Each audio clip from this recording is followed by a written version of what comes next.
Bismillahirrahmanirrahim. Alhamdulillahirabbil alamin. Salatu wassalamu ala al-mabu'uthi rahmatan lil alamin nabiyina Muhammadin wa ala alihi wa sahbihi wa man tabi'ahum bi ihsanin ila yaumiddin.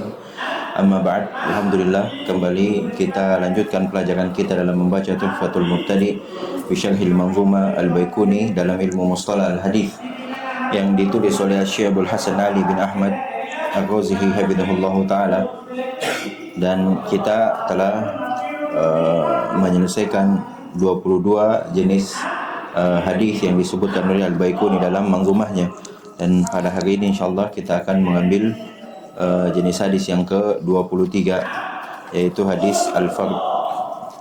Siapa yang baca? Fadhal. Alhamdulillah wassalatu wassalamu ala rasulillah wa ala alihi wa sahbihi wa man tabi'ahum bi ihsan ila yaumiddin.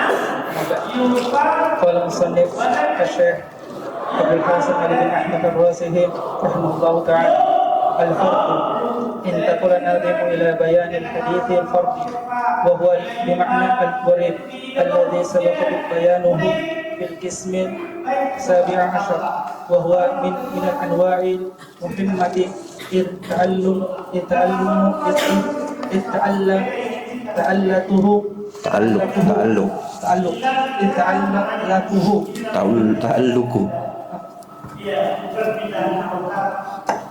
تعلقه بعلل الحديث. فقال رحمه الله: والفرد ما قيدته بثقة أو جمع أو قصر على راوية. Baik, selanjutnya kata beliau hafizahullah taala, hadis yang ke-23 al-fard, yaitu yang sendiri, fard yang ganjil. An-Nadhim intaqala ila bayanil hadis al-fard. Al-Imam Al-Baikuni rahimahullahu taala berpindah menjelaskan apa itu hadis al-fard. Wa huwa bimakna al-gharib, dan dia semakna dengan gharib. Berarti mudah, sudah kita ambil. Dia semakna dengan gharib. Alladzi sabaqa bayanuhu fil qismi as-sabi' asyar, yang telah berlalu penyebutannya atau penjelasannya di jenis yang ke-17, dan wa huwa minal anwa'il muhimmah, dan dia termasuk di antara jenis yang penting. Itta'alluquhu bi ilal hadis, karena kaitannya dengan cacat pada hadis. Maka berkata Al-Baikuni rahimahullahu taala, wal fardu ma qayyadtahu bi thiqatin aw jam'in aw qasrin ala rawiyatin, dan fard itu adalah apa yang engkau qayyid dengan thiqah atau jama', maksudnya thiqah rawi yang thiqah, atau yang engkau qayyid dengan jama', yakni sekelompok dari negeri tertentu. Misalkan terkadang disebutkan bahwasanya hadis ini bersendiri ahlu Mesir atau ahlu Syam atau ahlu Yaman dalam meriwayatkan. Nah, itu maksudnya. Au qasrin ala rawiyatin, atau pembatasan pada rawi tertentu. Bagaimana penjelasannya akan disebutkan oleh Syekh Bidahullah taala. Lanjut. Waw al-wawu atifatun wal muradu wal qismu thalithu wa ishruna wal hadithu al-fardu wa huwa fil lughati al-witru wal fardu ma kana wahdahu, wa fil istilahi huwa ma ay alladhi qayyadtahu bi thiqatin ay ja'altahu muqayyadan bi tafarrudi rawin an shakhsin muayyanin, wa yahtamilu annahu arada bi taqyidihi bi thiqatin ay ma rawahu ahadun min thiqati an fulanin illa fulanin.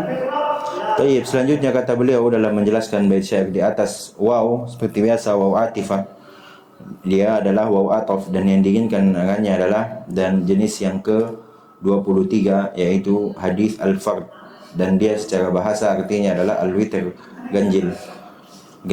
Wal fard makana wahdahu, dan fard itu apa yang bersendiri. Wa fil istilah, dalam secara istilah, tadi secara bahasa dan sekarang secara istilah adalah huwa ma ay alladhi, isim mausul, yang qayyadtahu bi thiqah, yaitu engkau jadikannya muqayyad terikat bitafarrudi rawin an syakhsin muayyan, yang kau jadikan ia terikat dengan bersendirinya seorang rawi, bersendirinya rawi dari seorang tertentu, bersendirinya rawi dalam meriwayatkan dari seorang tertentu. Wa yahtamilu annahu arada bitakirihi bithiqah, dan mungkin yang diinginkan dengan qaid bithiqah yaitu ma rawahu ahadun minas thiqati an fulan illa fulan, yaitu apa yang diriwayatkan dari seorang atau salah seorang dari perawi yang terpercaya thiqah dari fulan, dari seorang rawi tertentu kecuali fulan, kecuali fulan. Nah, ini disebut sebagai al-fard. Ini disebut sebagai al-fard. Lanjut.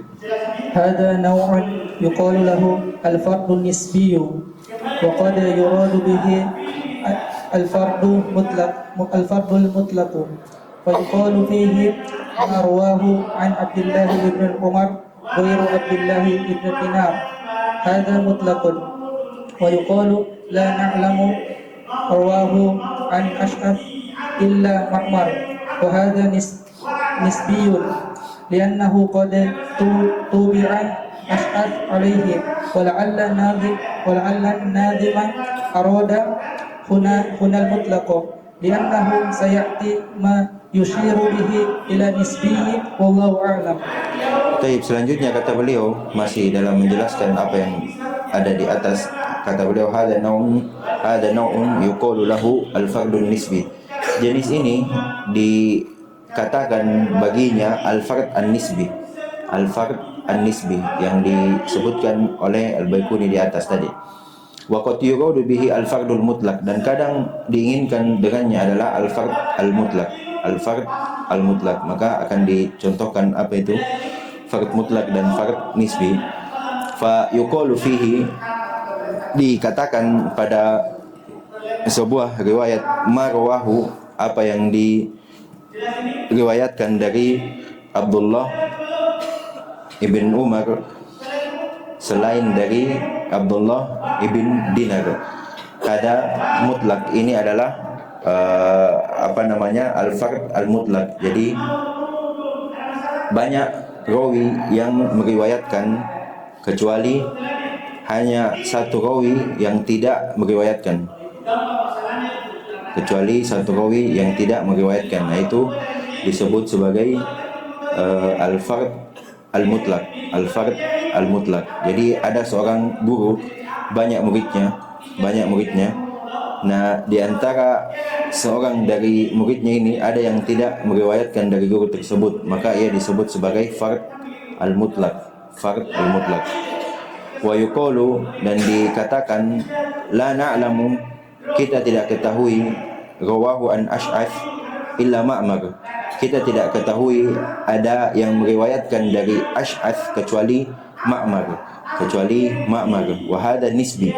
Ini adalah fard nisbi, karena kadang diikuti Ash'ath atasnya.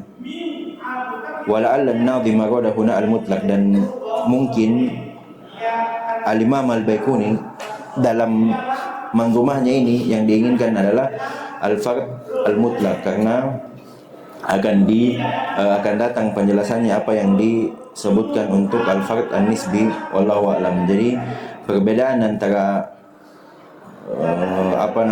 dari yang disebutkan oleh Syekh Hafizahullah di sini, bahwa al-fard mutlak banyak yang meriwayatkan kecuali satu rawi yang dia tidak meriwayatkan, itu mutlak. Kalau nisbi tidak ada yang meriwayatkan kecuali hanya satu, Kebalikannya, dipahami? Tidak. Semua tidak. Jadi ada, kalau yang mutlak, ada seorang guru, dia punya banyak murid. Ya. Kalau ngantuk susah dipahami. Kalau sadar insya Allah mudah. Ada seorang guru, dia punya banyak murid yang meriwayatkan darinya banyak, hampir semua kecuali satu. Yang satu ini disebut apa? Yang tidak meriwayatkan. Hah? Mutlak, fard mutlak. Sampai sini jelas? Nisbi, ada guru punya banyak murid, tidak ada yang meriwayatkan kecuali satu. Hah? Nanti dulu, ini dulu. Jangan dicabang-cabang dulu. Beda kalau masalah itu sudah disebut dari atas tadi. Wa huwa bimakna gharib. Ya kan? Paling atas. Al-fard bimakna gharib. Kalau untuk itu selesai masalah. Berarti sama. Jelas? Berarti yang paling bukan istilah satu riwayat. Riwayatnya seorang rawi, ia bersendiri dalam meriwayatkan. Baik itu ia bersendiri dalam meriwayatkan atau ia bersendiri dalam tidak meriwayatkan. Nah, begitu ringkasnya. Selesai. Masih dipahami? Masih kurang jelas kalau seperti itu? Ini penggunaan istilah kalau yang artinya untuk riwayatnya orang rawinya. Riwayatnya sama sebenarnya. Riwayatnya dan rawinya, ya dia bersendiri dalam meriwayatkan dan ia bersendiri dalam tidak meriwayatkan. Jelas? Sampai sini? Ada yang tidak jelas? Ya begitu mudahnya tadi. Mutlak ia bersendiri dalam tidak meriwayatkan. Nisbi ia bersendiri dalam meriwayatkan. Berarti nisbi sama dengan gori yang dibilang siapa tadi? Ustaz Uje. Ya, Ustaz Ubaid. Jelas sampai sini? Kalau jelas baru kita lanjut baca lagi. Lanjut. سمعت المصنف أو قيدته برواية جمع من أهل بلد معين ويقال انفرد به أهل اليمن أو أهل الشام أو مكة والمراد جمع منهم فهذا يكون فرضا نسبيا وقد يقال هذا ويراد به واحد منهم فيكون فرضا مطلقا أو qayyadtahu bi qasrin. Lanjut. Tadi sebelumnya kenapa kita bilang nisbi hanya dia yang meriwayatkan, hanya dia saja yang meriwayatkan. Karena yang disebutkan sebagai syekh dalam syekh yang disebutkan oleh syekh di situ, dan beliau menyebutkan langsung dengan ucapannya, bukan dengan definisi, langsung dengan ucapan atau dengan contoh. Wa yuqal la na'lamu rawahu an Ash'as illa Ma'mar. Berarti cuma Ma'mar yang meriwayatkan dari Ash'as. Kemudian apa kata Syekh? Wa hada nisbi. Ini nisbi. Ini fard an-nisbi. Baik, selanjutnya au qayyatahu bi riwayati jam'in min ahli baladin muayyanin. Atau yang engkau ikat dengan sebuah riwayat dari jama' yaitu min ahli baladin muayyan, dari penduduk negeri tertentu.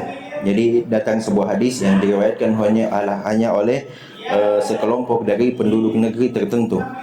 Fayuqalu, maka dikatakan dalam riwayat tersebut infarada bihi ahlul Yaman, bersendiri dengan riwayat tersebut ahlul Yaman atau penduduk Syam atau penduduk Makkah. Wal muradu, yang diinginkan darinya adalah jamun minhum, sekelompok di antara mereka,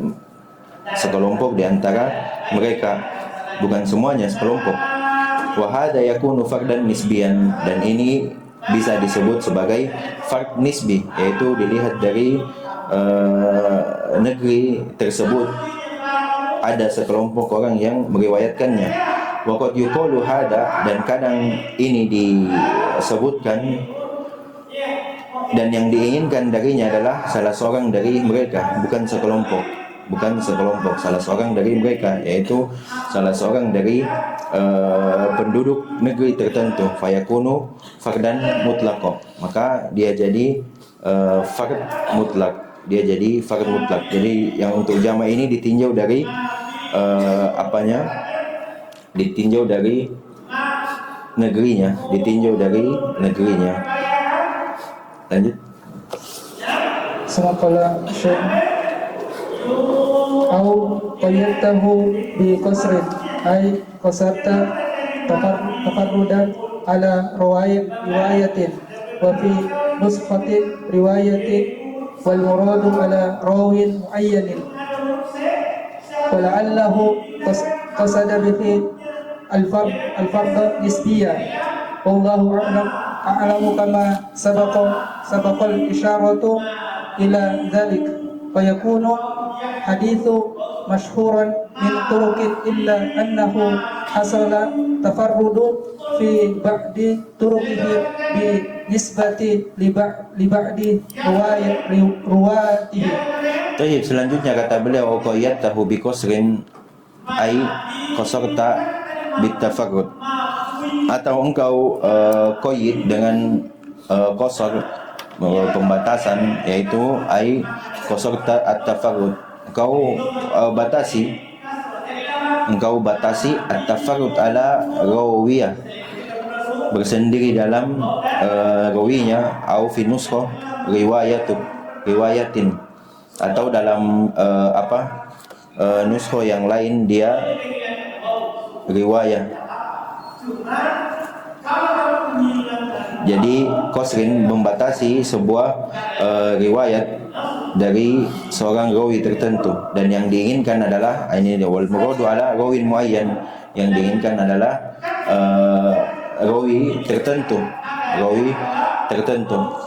Wala'allahu qasada bihi al-fardun nisbi, dan mungkin yang diinginkan adalah al-fard an-nisbi. Sudah kita sebutkan tadi kan, al-fard nisbi adalah hanya dia saja yang meriwayatkan, hanya satu rawi yang meriwayatkan. Ini semakna dengan al-gharib, wallahu alam kama sabaqal isyara ila dzalik. Hanya wallahu alam sebagaimana telah berlalu isyarat pada hal tersebut.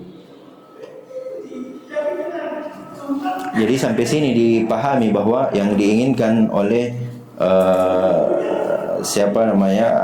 Al-Baikuni rahimahullahu taala dalam bait syairnya wal fardu ma qayyadtahu bi thiqatin, yaitu fard mutlak. Kemudian selanjutnya au jam'in au qasrin ala rawiyatin, itu al-fard an-nisbi. Wallahu alam, kata Syekh. Mungkin itu yang diinginkan oleh Al-Baikuni. Nanti kita tanya ya Al-Baikuni, apa yang diinginkan dari bait syairnya ini, mutlak atau nisbi. Kemudian selanjutnya fayakunul hadis, maka jadilah hadisnya kalau begitu dia masyhur min turukin illa annahu hasalat tafarrud fi ba'di turukihi bin nisbati li ba'di ruwatihi, yaitu hadisnya masyhur diriwayatkan lebih dari 3 orang, dari min turukin, dari sebuah jalur, kecuali terjadi bersendirian pada sebagian jalur riwayat yang bin nisbati li ba'di ruwatihi, yang ditinjau dari sebagian rawinya. Kesimpulan,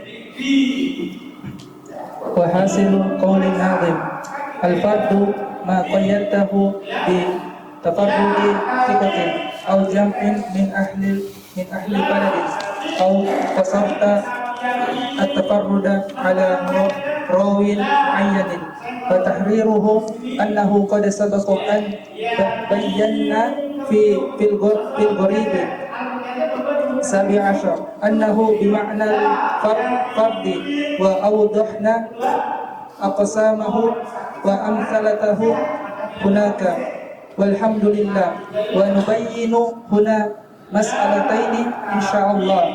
Baik, selanjutnya kata beliau hasil qaulun nazim, kesimpulan dari apa yang disebutkan oleh Al-Baikuni rahimahullahu taala, bahwasanya al-fard ma qayyadtahu bi tafarrudi thiqatin, apa yang engkau qaid dengan bersendirinya rawi yang thiqah, au jam'in min ahli baladin, atau sekelompok orang dari penduduk negeri tertentu, atau qasadta tafarrut ala rawin muayyan, atau engkau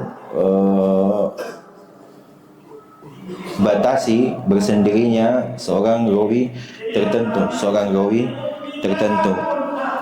Kemudian kata beliau wa tahriruhu, uraiannya, annahu qad sabaqa ambayanna fil gharib, bahwasanya telah berlalu penjelasan kami dalam al-gharib, yaitu pada pembagian hadis yang ke-17, annahu bimakna al-fard, bahwasanya dia bermakna al-fard.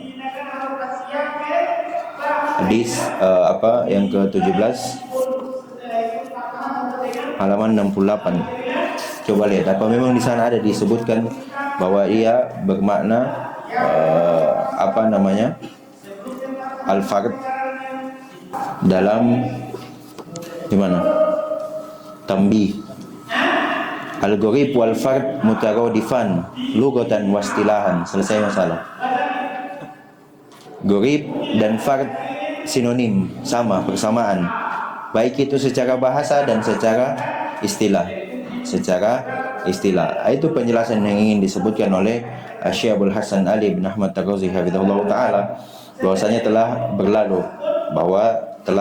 berlalu al-fard al-gharib bermakna al-fard, berarti sama. Dan di sana kata beliau wadahna aqsamahu wa amthilatahu hunak, kami jelaskan jenis-jenisnya dan contoh-contohnya di sana. Walhamdulillah, segala puji hanya bagi Allah Subhanahu wa taala. Wa nubayyinu huna mas'alatain insyaallah, dan di sini insyaallah kita akan menjelaskan dua masalah, karena dua masalah ini tidak disebutkan di al-gharib. Adapun selainnya, penjelasan dan contoh-contohnya silakan dilihat di sana. Silakan dilihat di hadis al-gharib, sudah disebutkan di sana. Kemudian kata Syekh di sini akan menjelaskan dua masalah, ya, karena ini belum disebutkan di pada saat penjelasan tentang hadis gharib. Lanjut. Semua sanad rahimahullah taala. Al-ula al-alfadhu allati yutliquha ahlul ilmi ad-dalatu ala tafarrudi rawi, yaquluna tafarruda bihi fulanun in farada bihi aw huwa hadithu fardin aw minal afradi aw gharibun aw la yutaba'u alaihi aw la na'lamu haddatsana bihi illa fulanun wa la yasihhu ila min hadithi fulanin lam yarwihi an fulanin illa fulanun agraba bihi fulanun hadithu gharibin min hadithi fulanin aw hadithi gharibin tafarruda bihi fulanun. Jadi selanjutnya kata beliau, atau selesaikan dulu.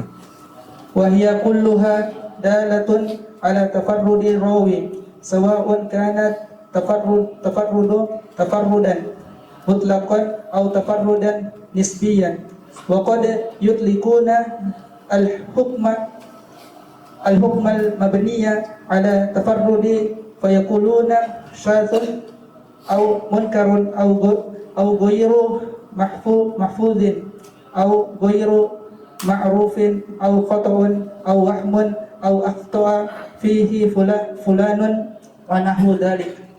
Selanjutnya kata beliau, setelah mengatakan akan dijelaskan dua masalah, kata beliau hafizahullah, al-ula, yang pertama adalah lafaz-lafaz yang digunakan oleh ahlul ilmi yang menunjukkan akan bersendiriannya seorang rawi.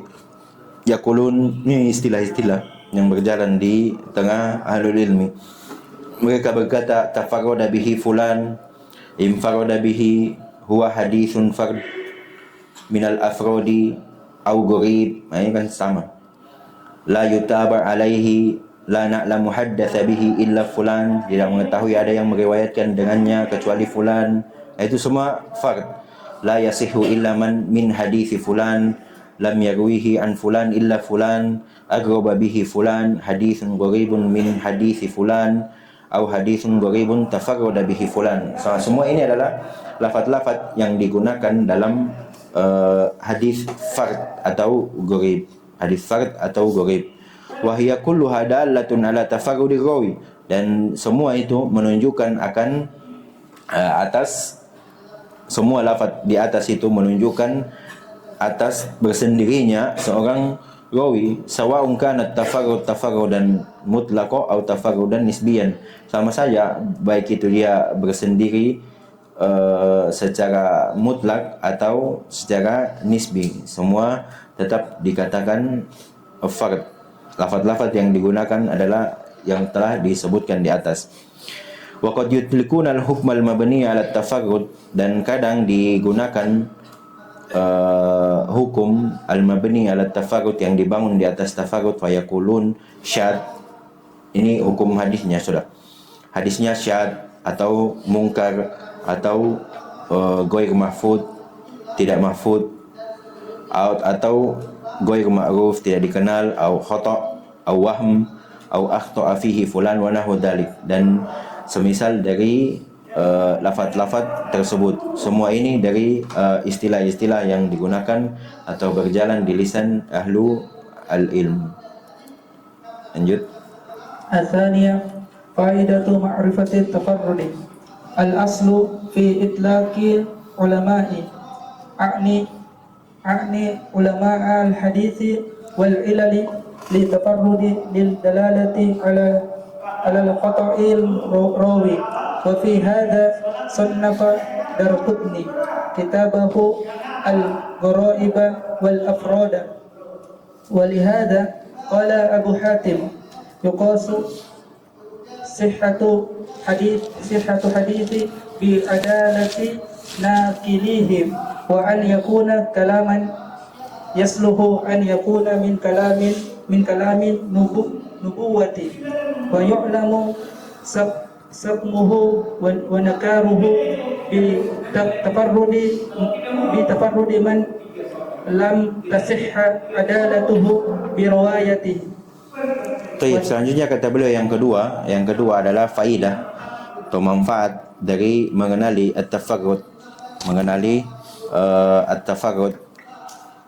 secara asal penggunaan ulama, yaitu ulama al-hadis dan ulama al-ilal al-hadis seperti Abu Hatim. Penggunaan mereka secara asal untuk tafarrud adalah lidalalati ala khoto'i rawi, untuk menunjukkan adanya kesalahan dari seorang rawi, yaitu tatkala mereka berkata misalkan hadal hadis fard, berarti ini menunjukkan akan adanya kecacatan atau kesalahan dari rawi tersebut, adanya kecacatan dari sanad tersebut atau kesalahan dari rawi tersebut. Wa fi hada sannafa ad-Daraqutni kitabahu al-Gharaib wal Afrad, dan pada al-Fard ini ad-Daraqutni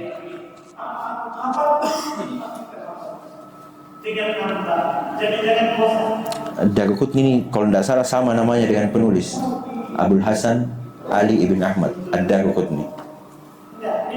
Kemarin saya baca seperti itu, Allah alam. Faedah lewat. Sama namanya. Imam ad-Daraqutni menulis dalam hadis al-Fard ini sebuah bukunya yang diberi judul Al-Gharaib wal Afrad, yaitu hadis-hadis yang memiliki asing dan bersendirian, hadis-hadis yang ada cacatnya. Dan oleh karena itu qala Abu Hatim berkata, yuqasu sihhatul hadis bi adalati naqili. Sahihnya sebuah hadis dikiaskan dengan adalnya rawinya, penukilnya. Dan wa ayyakuna kalaman yasluhu ayyakuna min kalamin nubuwah, dan kalam itu cocok atau yang diriwayatkan itu cocok untuk menjadi atau termasuk diantara kalam nubuwah, yaitu cocok sebagai ucapan Nabi, cocok untuk dikatakan bahwa itu adalah ucapan Nabi, karena di sana ada hadis-hadis masyhur sebenarnya tersebar di tengah-tengah kita, tapi pada dasarnya sebenarnya ia tidak pantas diucapkan atau tidak cocok diucapkan seorang Nabi. Sekarang ketika mendengar sebuah hadis, utlubul ilm walau bisin, tuntutlah ilmu sampai negeri Cina, pantas tidak Nabi mengatakan ini? Ya selesai, antum saya bilang tidak pantas. Itu maksudnya. Ayakuna kalaman yasluhu ayyakuna min kalamin nubuwah. Kalau tidak cocok maka dia tidak sahih berarti. Itu yang diucapkan oleh Abu Hatim. Wa diketahui penyakit yang ada padanya dan kemungkarannya dengan bitafagudi man lam tasihhu adalatuhu biriwayatihi, diketahui dengan bersendirinya orang yang tidak sahih adalahnya dalam meriwayatkan. Ada tidak rawi yang tidak adal, ia kemudian bersendiri dalam meriwayatkan. Itulah hadis al-fard, ia bersendirian dalam meriwayatkan, dan bersendiriannya seorang rawi dalam periwayatan itu menunjukkan adanya kelemahan dalam riwayatnya, Lanjut. Waqala Ibnu Salah wa yusta'anu ala idrakiha ya'ni al-illata bi taqarrudi rawi wa bi mukhalafati ghairihi lahu ma'a qara'ina tamdumu ila dhalik. Wa hadhihi hiya faidatul kubra min ifradi hadha an-naw'i la mujarrada ma'rifati an hadha fardun mutlaqun wa hadha fardu nisbiyun fahasbu wallahu muwaffiq. Lanjut, selesaikan.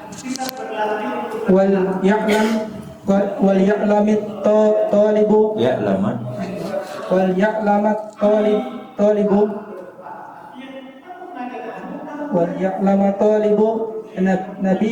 nabihu anna tafarruda laysa illatan yuraddu biha al-hadithu mutlaqan fa inna thiqati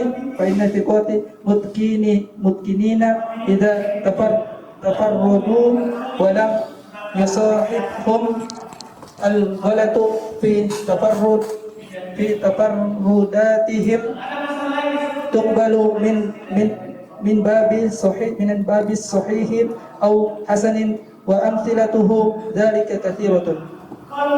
Tayyib, selanjutnya kata beliau hafizahullah, wa qala Ibnu Salah berkata, wa yusta'anu ala idrokiha, yakni al-illah bitafagudi rawi, dan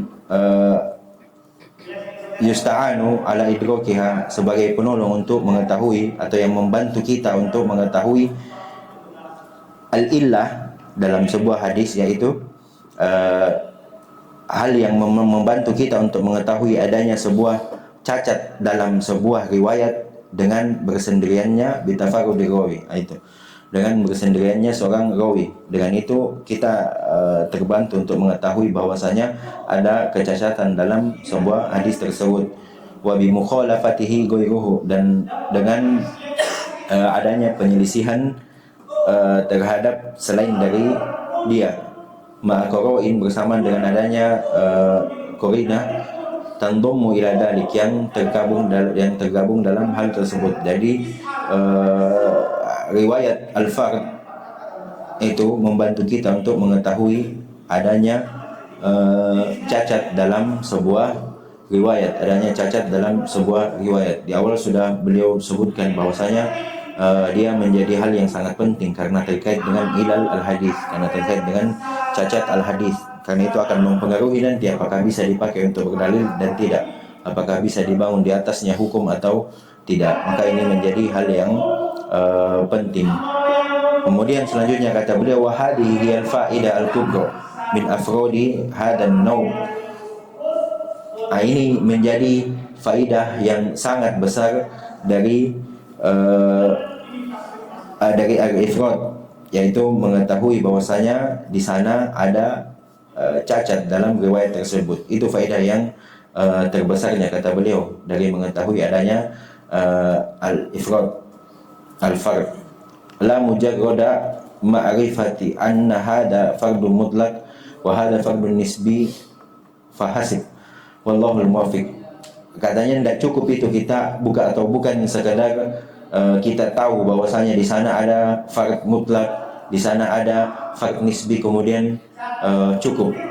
Tidak, tapi faedah terbesarnya adalah ketika kita diketahui bahwasanya di sana ada fard, baik itu mutlak ataupun nisbi, langsung kita ketahui bahwasanya dalam riwayat tersebut terdapat illah, terdapat cacat. Setelah pembahasan ini akan datang al-mu'al, hadis yang memiliki cacat. Kemudian selanjutnya kata beliau, waliya'lama at-talibu an-nabi anna tafarruda laisa illatun yuraddu bihal hadits mutlaqah.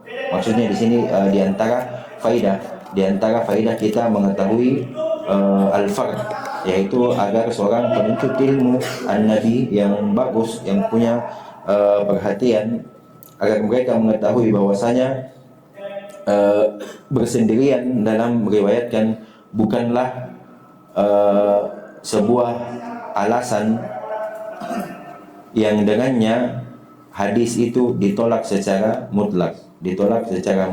Kenapa? Fa inna thiqat al-mutqinin, karena rawi-rawi yang terpercaya, yang mutqin, idza tafarradu, apabila mereka bersendirian, walam yusahibuhum al-ghalat fi tafarrudatihim, ketika mereka bersendirian dalam meriwayatkan kemudian tidak ada kesalahan dalam bersendiriannya dia, maksudnya tidak mencacati, tuqbal min babis sahih wal hasan, dia diterima hadisnya baik itu secara sahih atau hasan. Dilihat lagi derajat hadisnya. Aw amsilatu dzalik katsira, dan wa amsilatu dzalik katsira, dan contoh dari hal tersebut yaitu banyak. Berarti di sini kita membicara tentang hukum, apakah hadis al-fard itu ditolak secara mutlak atau tidak. Kata beliau tidak, itu dilihat lagi, karena terkadang ada di antara mereka rawi-rawi yang sikoh, yang mutkin, seperti Umar, hadis yang kemarin innamal a'malu binniyat, itu kan sampai berapa, 4 rawi bersendiri di situ, tapi Imam Bukhari memasukkan dalam sahihnya, dan dia bahkan dijadikan ditempatkan di hadis yang pertama. Itu berarti menunjukkan bahwasanya ia tidak ditolak secara mutlak. Hanya cukup bagi kita mengetahui ketika adanya, sebagaimana disebutkan oleh Ibnu Salah, ketika adanya at-tafarrud dalam riwayat, maka cukup membantu kita untuk mengetahui bahwa dalam riwayat tersebut ada cacatan, riwayat tersebut ada kecacatan. Jadi secara hukum ia bisa diterima, bisa saja ditolak, bisa diterima, bisa saja ditolak, tergantung dari dilihat, diperiksa lagi rawi-rawi yang meriwayatkan dari hadis tersebut. Wallahu a'lam. Baik, itu dulu sampai sini. Subhanallah wa bihamdihi, asyhadu an la ilaha illa anta, astaghfiruka wa atubu ilaik. Alhamdulillahirabbil alamin.